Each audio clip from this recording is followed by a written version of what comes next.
Bible एक वर्ष में।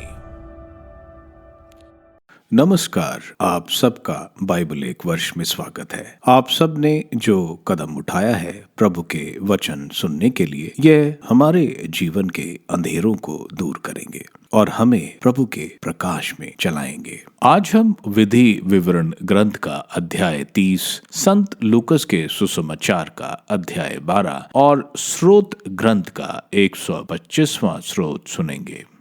प्रभु का वचन सुनने से पहले आइए हम ईश्वर से प्रार्थना करें। हे प्रभु, हम आपका वचन सुनने वाले हैं। हमारे मन की आंखें खोलें और हमें आध्यात्मिक प्रज्ञा दें ताकि हम आपको जान सकें और आपके वचन के अनुसार अपना जीवन जिएं। यह हम मांगते हैं आपसे प्रभु यीशु के नाम, आमीन।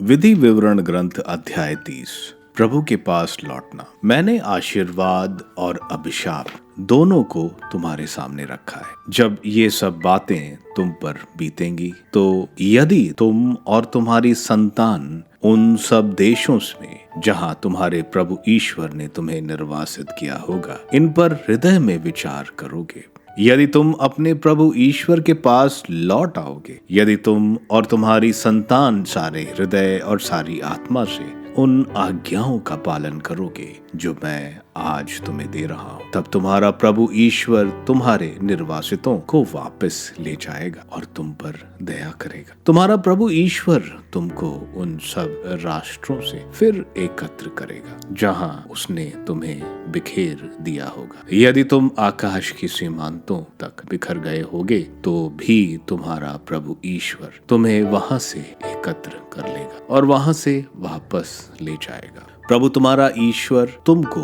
उस देश में फिर ले जाएगा जिस पर तुम्हारे पूर्वजों का अधिकार था। तुम उसे फिर अपने अधिकार में करोगे। वह तुम्हें अपने पूर्वजों से भी अधिक संपन्न और बहुसंख्यक बना देगा। तब प्रभु तुम्हारा ईश्वर तुम्हारा तथा तुम्हारे वंशजों के हृदय का खतना करेगा, जिससे तुम प्रभु अपने ईश्वर को सारे हृदय और सारी आत्मा से प्रेम कर सको और जीवित रह सको। प्रभु तुम्हारा ईश्वर इन सब अभिशापों को तुम्हारे विरोधियों और तुम पर अत्याचार करने वाले शत्रुओं पर पड़ने देगा। उस समय तुम फिर से प्रभु की बात पर ध्यान दोगे और मेरे द्वारा अपने को आज सुनाई गई उसकी सारी आज्ञाओं का पालन करोगे। तब प्रभु तुम्हें अपने सब कार्यों में पूरी सफलता प्रदान करेगा। वह तुम्हारी संतति को तुम्हारे पशुओं की और तुम्हारी भूमि की उपज की वृद्धि करेगा, क्योंकि तुम्हें अपने पूर्वजों की तरह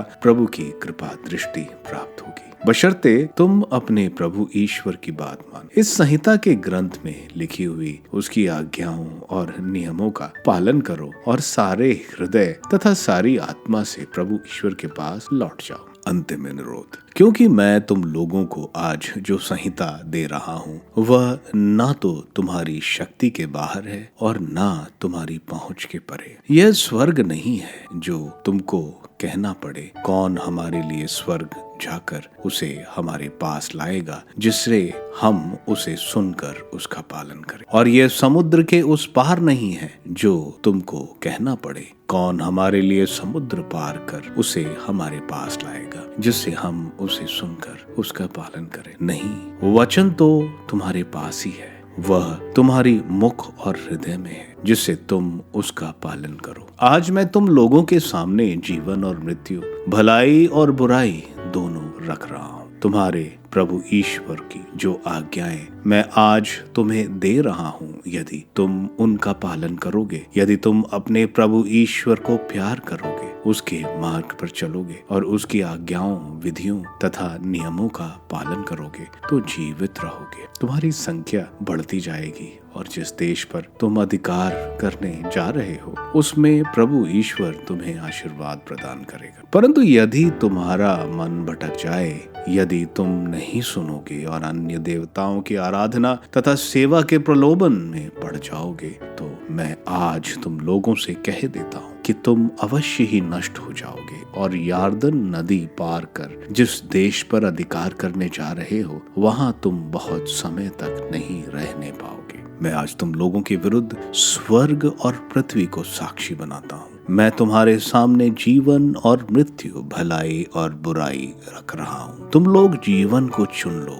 जिससे तुम और तुम्हारे वंशज जीवित रह सके। अपने प्रभु ईश्वर को प्यार करो, उसकी बात मानो और उसकी सेवा करते रहो। इसी में तुम्हारा जीवन है और ऐसा करने से तुम बहुत समय तक उस देश में रह पाओगे, जिसे प्रभु ने शपथ खाकर तुम्हारे पूर्वजों इब्राहिम, इसहाक और याकूब को देने की प्रतिज्ञा की है। संत लूकस का अध्याय 12। निर्भीकता। उस समय भीड़ इतनी बढ़ गई थी कि लोग एक दूसरे को कुचल रहे थे। ईसा मुख्य रूप से अपने शिष्यों से यह कहने लगे, फरीसियों के कटिरूपी खमीर से सावधान रहो। ऐसा कुछ भी गुप्त नहीं है जो प्रकाश में नहीं लाया जाएगा, और ऐसा कुछ भी छुपा हुआ नहीं है जो प्रकट नहीं किया जाएगा। तुमने जो अंधेरे में कहा है वह उजाले में सुना जाएगा, और तुमने जो एकांत में फुसफुसा कर कहा है वह पुकार पुकार कर दोहराया जाएगा। मैं तुम अपने मित्रों से कहता हूँ, जो लोग शरीर को मार डालते हैं परंतु उसके बाद और कुछ नहीं कर सकते, उनसे नहीं डरो। मैं तुम्हें बताता हूँ कि किससे डरना चाहिए। उससे डरो जिसका मारने के बाद नरक में डालने का अधिकार है। हाँ, मैं तुमसे कहता हूँ, उसी से डरो। क्या 2 पैसे में 5 गुररियां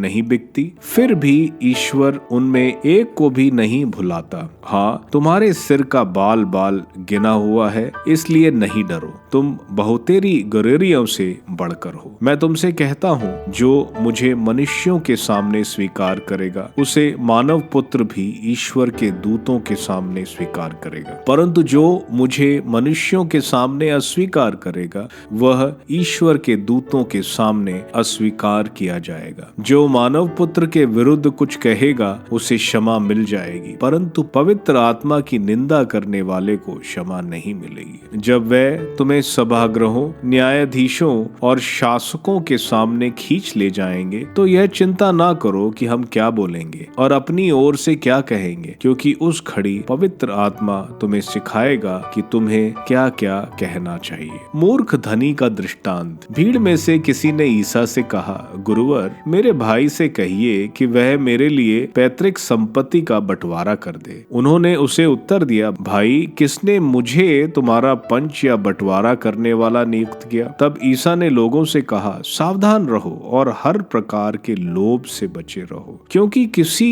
के पास कितनी ही संपत्ति क्यों ना हो, उस संपत्ति से उसके जीवन की रक्षा नहीं होती। फिर ईसा ने उनको यह दृष्टांत सुनाया। किसी धनवान की जमीन में बहुत फसल हुई थी। वह अपने मन में इस प्रकार विचार करता रहा, मैं क्या करूं? मेरे यहाँ जगह नहीं रही जहाँ अपनी फसल रख दूं। तब उसने कहा, मैं यह करूंगा, अपने भंडार तोड़कर उनसे और बड़े भंडार बनाऊंगा। उनमें अपनी सारी उपज और अपना माल इकट्ठा करूंगा और अपनी आत्मा से कहूंगा, भाई, तुम्हारे पास बरसों के लिए बहुत सा माल इकट्ठा है, इसलिए विश्राम करो, खाओ पियो और मौज उड़ाओ। परंतु ईश्वर ने उससे कहा, मूर्ख, इसी रात तेरे प्राण तुझसे ले लिए जाएंगे, और तूने जो इकट्ठा किया है वह अब किसका होगा? यही दशा उसकी होती है जो अपने लिए तो धन एकत्रित करता है, किंतु ईश्वर की दृष्टि में धनी नहीं है। विधाता पर भरोसा। उन्होंने अपने शिष्यों से कहा, इसलिए मैं तुम लोगों से कहता हूँ, चिंता मत करो, ना अपने जीवन निर्वाह की कि हम क्या खाएं, और ना अपने शरीर की कि हम क्या पहने,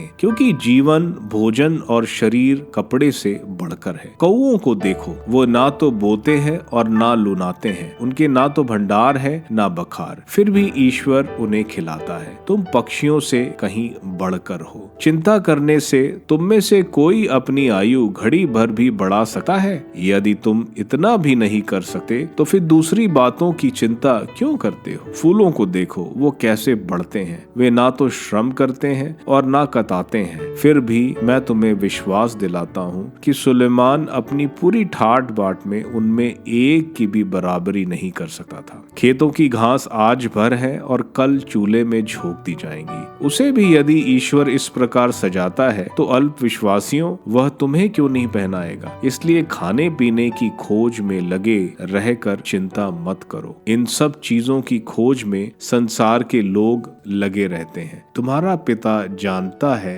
कि तुम्हें इनकी जरूरत है, इसलिए उसके राज्य की खोज में लगे रहो। ये सब चीजें तुम्हें यूं ही मिल जाएंगी। छोटे झुंड, डरो मत, क्योंकि तुम्हारे पिता ने तुम्हें राज्य देने की कृपा की है। सच्चा धन अपनी संपत्ति बेच दो और दान कर दो। अपने लिए थैलियां तैयार करो जो कभी छीजती नहीं। स्वर्ग में एक अक्षय पूंजी जमा करो, वहां ना तो चोर पहुंचता है और ना कीड़े खाते हैं, क्योंकि जहां तुम्हारी पूंजी है वहीं तुम्हारा हृदय भी होगा। चौकसी, तुम्हारी कमर कसी रहे और तुम्हारे दीपक जलते रहे। तुम उन लोगों के सदृश बन जाओ जो अपने स्वामी की राह देखते रहते हैं कि वह बारात से कब लौटेगा, ताकि जब स्वामी आकर द्वार खटखटाए तो वे तुरंत ही उसके लिए द्वार खोल दें। धन्य है वह सेवक जिन्हें स्वामी आने पर जगता हुआ पाएगा। मैं तुमसे ये कहता हूँ, वह अपनी कमर कसेगा, उन्हें भोजन के लिए बिठाएगा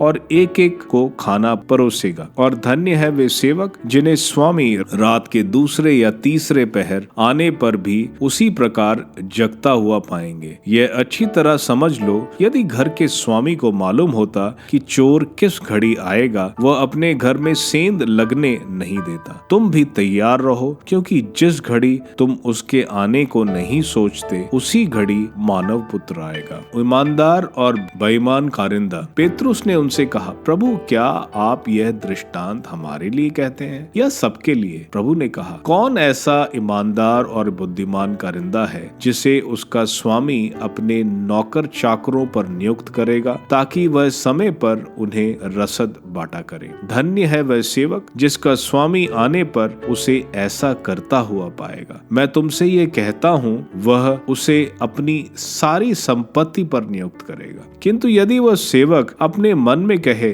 मेरा स्वामी आने में देर करता है, और वह दास दासियों को पीटने, खाने पीने और नशेबाजी करने लगे, तो उस सेवक का स्वामी ऐसे दिन आएगा जब वह उसकी प्रतीक्षा नहीं कर रहा होगा, और ऐसी घड़ी जिसे वह जान नहीं पाएगा। तब स्वामी उसे कोड़े लगवाएगा और विश्वासघातियों का दंड देगा। अपनी स्वामी की इच्छा जानकर जिस सेवक ने कुछ तैयार नहीं किया और ना उसकी इच्छा के अनुसार काम किया, वह बहुत मार खाएगा। जिसने अनजाने ही मार खाने का काम किया, वह थोड़ी मार खाएगा। जिसे बहुत दिया गया है उससे बहुत मांगा जाएगा, और जिससे बहुत सौंपा गया है उससे अधिक मांगा जाए। संघर्ष। मैं पृथ्वी पर आग लेकर आया और मेरी कितनी अभिलाषा है कि यह अभी धधक उठे। मुझे एक बपतिस्मा लेना है, और जब तक वह नहीं हो जाता मैं कितना व्याकुल हूँ। फूट का कारण। क्या तुम लोग समझते हो कि मैं पृथ्वी पर शांति लेकर आया हूँ? मैं तुमसे कहता हूँ, ऐसा नहीं है। मैं फूट डालने आया हूँ, क्योंकि अब से यदि एक घर में 5 व्यक्ति होंगे तो उनमें फूट होगी। 3 2 के विरुद्ध होंगे और 2 3 के विरुद्ध। पिता अपने पुत्र के विरुद्ध होगा और पुत्र अपने पिता के विरुद्ध। माता अपनी पुत्री के विरुद्ध होगी और पुत्री अपनी माता के विरुद्ध। सास अपनी बहू के विरुद्ध होगी और बहू अपनी सास के विरुद्ध। समय की पहचान। ईसा ने लोगों से कहा, यदि तुम पश्चिम से बादल उमड़ते देखते हो तो तुरंत कहते हो वर्षा आ रही है, और ऐसा ही होता है। जब दक्षिण की हवा चलती है तो कहते हो लू चलेगी, और ऐसा ही होता है। ढोंगियों, यदि तुम आकाश और पृथ्वी की सूरत पहचान सकते हो तो इस समय के लक्षण क्यों नहीं पहचानते? मुद्दई से समझौता। तुम स्वयं क्यों नहीं विचार करते कि उचित क्या है? जब तुम अपने मुद्दई के साथ कचहरी जा रहे हो तो रास्ते में ही उससे समझौता करने की चेष्टा करो। कहीं ऐसा ना हो कि वह तुम्हें न्यायकर्ता के पास खींच ले जाए और न्यायकर्ता तुम्हें प्यादे के हवाले कर दे और प्यादा तुम्हें बंदी गृह में डाल दे। मैं तुमसे कहता हूँ, जब तक कोड़ी कोड़ी ना चुका दोगे तब तक वहां से नहीं निकल पाओगे। स्रोत ग्रंथ स्रोत 125। प्रभु अपने भक्तों की रक्षा करता है। तीर्थ यात्रा का एक गीत। जो प्रभु पर भरोसा रखते हैं वे सिय्योन पर्वत के सदृश हैं, जो अटल है और सदा बना रहता है। यरूशलेम पर्वतों से घिरा हुआ है। प्रभु इसी तरह अपनी प्रजा को घेरे रहता है। अभी और अनंत काल तक धर्मियों के देश पर अयोग्य राजदंड का भार नहीं टिकेगा। धर्मी अपराध की ओर अपना हाथ नहीं बढ़ाएंगे। प्रभु भक्तों की भलाई कर, निष्कपट मनुष्यों की भलाई कर, किंतु जो कुटिल मार्गों पर भटकते हैं प्रभु उन्हें कुकर्मियों के साथ निकालेगा। इज़राइल को शांति। विधि विवरण ग्रंथ अध्याय 30 के शुरुआत में हम यह देखते हैं, जब ये लोग निर्वासित यानी एग्जाइल में होंगे और वे ईश्वर के विधान का पालन करेंगे तो ईश्वर वो जहां कहीं भी बिखरे हो उनको प्रभु वापस लेकर इस देश में लाएंगे और उन्हें समृद्धि और वृद्धि मिलेगी। मूसा बोल रहे हैं, प्रभु तुम्हारा और तुम्हारे वंशजों के हृदय का खतना करेंगे और प्रभु के विधान हृदय में लिखेंगे। हम देखते हैं बाहरी खतना से हम प्रभु के पास नहीं जा सकते। हृदय का खतना यानी सर्कमसिशन जो पवित्र आत्मा करते हैं, जो हमें नए विधान में मिलता है, जो हमें प्रभु के पास लाते हैं। मूसा आगे बता रहे हैं, ये आज्ञाएं जो तुम्हें बता रहे हैं वह कठिन नहीं है। ना तो स्वर्ग जाने की जरूरत है, ना समुद्र पार करने की जरूरत है। ये वचन तुम्हारे पास है, वे तुम्हारे मुख और हृदय में रहे। उसका पूरा हृदय से पालन करो, यानी किसी पहाड़ या कोई जगह जाने की जरूरत नहीं है। प्रभु हमारे साथ हैं, उनका वचन हमें उनकी उपस्थिति में रखता है। आगे मूसा बोल रहे हैं, आज तुम्हारे सामने मैं जीवन और समृद्धि और मृत्यु और विपत्ति रख रहा हूं। अगर ईश्वर से प्रेम और उनकी आज्ञाओं के अनुसार जियोगे तो तुम फलोगे, अगर नहीं तो तुम खत्म किए जाओगे। आगे हम देखते हैं मूसा स्वर्ग और पृथ्वी को साक्षी बना रहे हैं इजरायलियों के विरुद्ध, क्योंकि संहिता के नियम के अनुसार 2 गवाह होने चाहिए। उनको जीवन चुनने को मूसा कह रहे हैं, यानी प्रभु के बताए रास्ते पर चलें और प्रभु की सेवा करें, और यह करने पर ये इस देश में बहुत समय तक रह सकते हैं। संत लूकस के अध्याय 12 में हम देखते हैं प्रभु के चारों ओर हजारों का जन समूह था। हम देखते हैं प्रभु कहते हैं अपने शिष्यों को कि तुम फरीसियों के पाखंड से दूर रहो। हमने अध्याय 11 में देखा था, ये हाथ धोते हैं लेकिन हृदय इनके साफ नहीं है। सबसे आदर की अपेक्षा दूसरों पर बोझ डालते हैं लेकिन खुद नहीं उठाते। आगे प्रभु बोल रहे हैं, कुछ भी जो हम करते हैं चाहे अंधेरे में, वो सब ईश्वर के सामने आएगा, कुछ भी नहीं छुपा रहेगा। इसलिए हमें पाप स्वीकार या कन्फेशन करना बहुत जरूरी है। आगे प्रभु बोल रहे हैं कि तुम उससे न डरो जो तुम्हें मार दे, बल्कि ईश्वर से डरो जो तुम्हें नरक में डाल सकते हैं। मृत्यु 2 तरह की होती है, पहली शारीरिक मृत्यु, दूसरी आत्मिक मृत्यु। शारीरिक मृत्यु हमें ईश्वर से दूर नहीं करेगी, लेकिन आत्मिक मृत्यु यानी नरक पर डाले जाने पर हमें प्रभु से हमेशा अलग कर देगी। आगे प्रभु बता रहे हैं, बाकी किसी से नहीं डरो, हम प्रभु के लिए बहुमूल्य हैं। एक मनुष्य के तकरीबन 1 लाख से ज्यादा सर पर बाल होते हैं। ईश्वर को हमारे सर में कितने बाल हैं वो मालूम है। यह दर्शाता है कि हम उनके लिए कितने प्रिय हैं और उनकी नजर हम पर हमेशा रहती है। प्रभु आगे बोल रहे हैं कि वे अनंत जीवन के ईश्वर हैं और उन्हें पूरा अधिकार है न्याय करने के लिए। प्रभु का पहला आगमन लोगों को बचाने के लिए था, लेकिन दूसरा आगमन न्याय करने के लिए होगा। जिन सब ने प्रभु की इस दिव्य कृपा को अस्वीकार किया वे सब शपित हैं प्रभु यीशु और ईश्वर का प्रेम अस्वीकार करने के लिए। आगे बताया जा रहा है, जो भी जानबूझ के अपने पाप के पश्चाताप को अस्वीकार करता है, क्योंकि पवित्र आत्मा की दिव्य कृपा हमारे पापों को क्षमा करती है। और कोई जब जानबूझ के अस्वीकार करता है और कहता है उसे पश्चाताप की कोई जरूरत नहीं, तो वह पवित्र आत्मा के विरुद्ध पाप करता है। आगे प्रभु बोल रहे हैं, जब तुम्हारे खिलाफ ये मुकदमा चलाएं तो तुम्हें चिंता करने की जरूरत नहीं। पवित्र आत्मा तुम्हें उस समय बताएंगे कि तुम्हें क्या बोलना है। आगे हम देखते हैं, प्रभु को एक व्यक्ति बोलता है कि उसकी जायदाद का सही बंटवारा करा दें। प्रभु लोगों को अनंत जीवन देने आए थे, ना कि सांसारिक संपत्ति जिसका कोई फायदा नहीं है। प्रभु एक दृष्टांत सुनाते हैं उस धनी मूर्ख का, जो स्वार्थी और लालची था, जो बहुत संपत्ति इकट्ठा करना चाहता था, जो मृत्यु के बाद किसी काम का नहीं, क्योंकि हमारे अच्छे कार्य जीवन की पुस्तक में लिखा जाता है। अगर ये धनी मूर्ख गरीबों को खिलाने, पहनाने आदि में इस्तेमाल करता तो उसके अच्छे काम उसके स्वर्ग में जाने के लिए काम आते। इसलिए संसार में धनी नहीं, स्वर्ग में धनी होना जरूरी है। आगे हम देखते हैं प्रभु इसी दृष्टांत को आगे बढ़ाते हुए कहते हैं,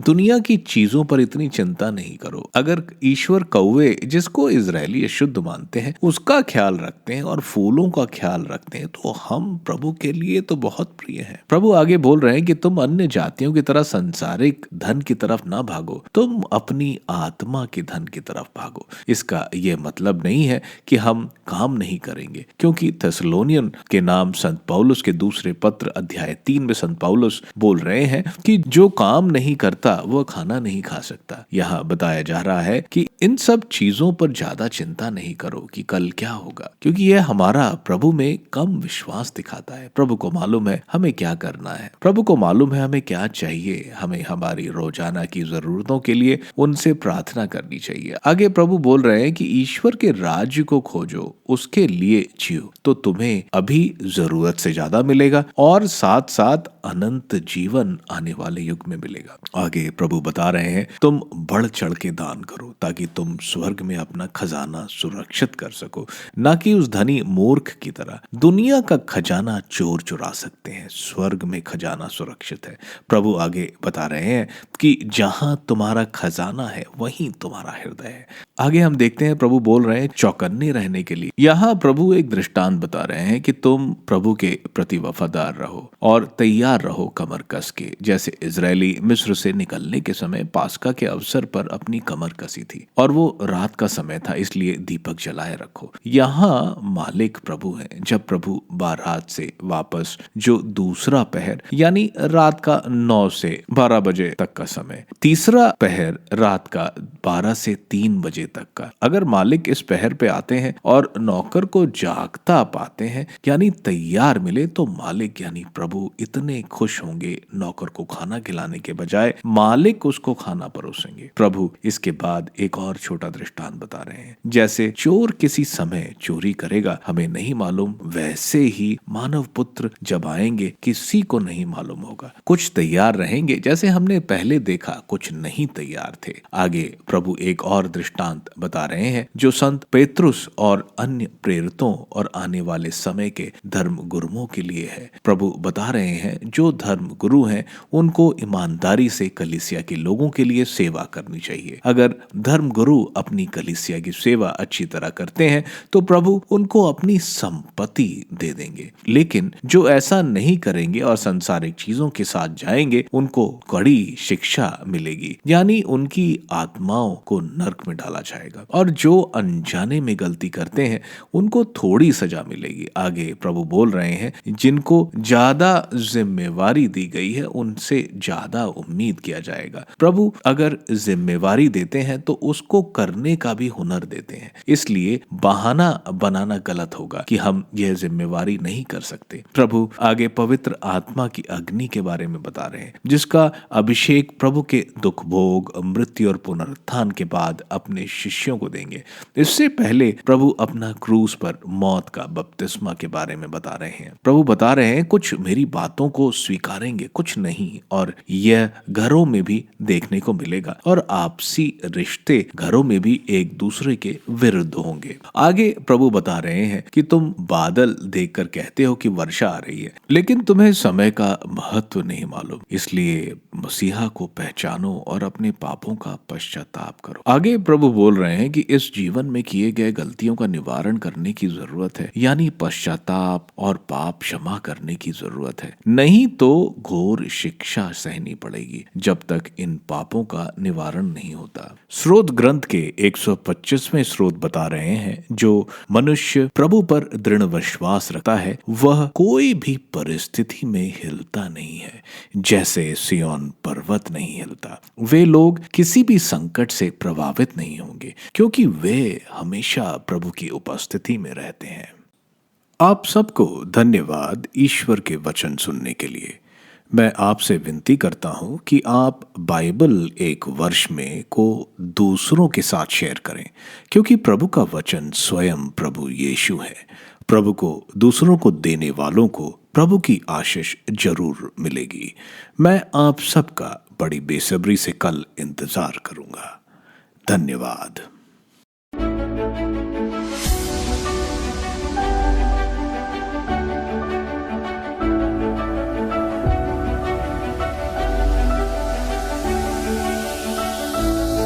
बाइबल एक वर्ष में।